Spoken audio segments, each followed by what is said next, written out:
Auzubillahi minash-shaytanir-rajeem. Bismillahir-rahmanir-rahim. As-salatu was-salamu alayka ya Rasulullah sallallahu alayhi wa alihi wa sallam. Assalamu alaikum wa rahmatullahi wa barakatuh.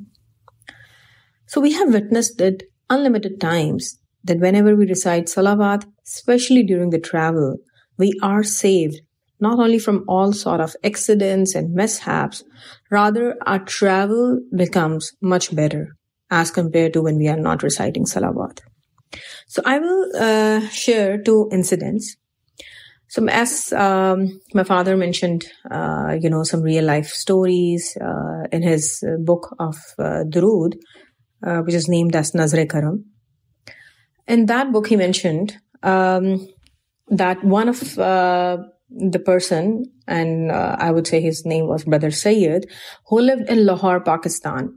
He shared his story and experience of salawat with my father. He said that he loved reciting salawat all the time.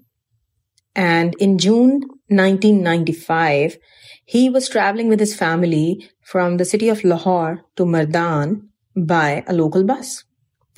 He said that as usual, all the way he kept reciting salawat. And all of a sudden, the bus had an accident. And it was such a severe accident that 5 people died on the spot and many got injured.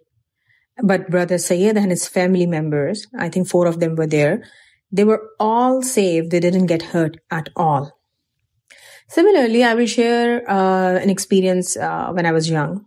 I remember we were visiting the northern area of Pakistan, and we all kids were very excited, and we were traveling in an open jeep. Its roof was not there. So as kids, we were very excited, making noise, enjoying some snacks and scenery, and enjoying the trip overall. And my father, he was sitting in the front passenger seat, and he was, as per his habit, as usual, he was reciting a lot of salawat. So, and the road was like that there was a mountain on the left side and a deep valley on the right side. And what happens is suddenly what we saw was, especially my father noticed, that there was a huge stone and it was rolling down the mountain from the left side.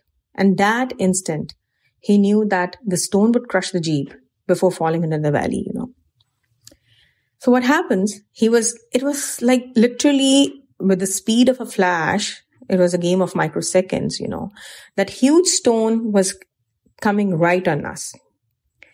And can you believe what happened? That huge stone just hit the jeep's hood, and the next second it fell into the deep valley, which was on the right side. And it all happened so quickly that we hardly had time to react.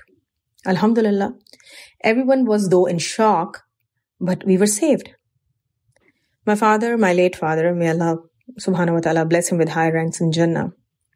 So he mentioned a couple of times, rather all the time, I would say, that he experienced it many a times that when he would recite salawat, especially when he would leave the house, even going to the nearby market, he was not only saved from the obvious accidents, rather while shopping, he would find the best product at the best price, and people would treat him very nicely. So he always advised us to recite Darood, Salawat, especially when leaving home for anything, whether it be a small work or any big task or anything. So that's why I would request everyone that whenever you leave the house, start reciting Salawat, and inshallah ta'ala, you would be saved from the road accidents, even, from the road rage and all that stuff. May Allah subhanahu wa ta'ala enable all of us to recite Salawat in abundance. And we may also invite other people, maximum number of people, to recite Durood Salam and send blessings upon Prophet Muhammad, peace be upon him. As-salatu was-salamu alayka ya Rasulullah sallallahu alayhi wa alihi wa sallam. Assalamu alaikum rahmatullahi wa barakatuhu.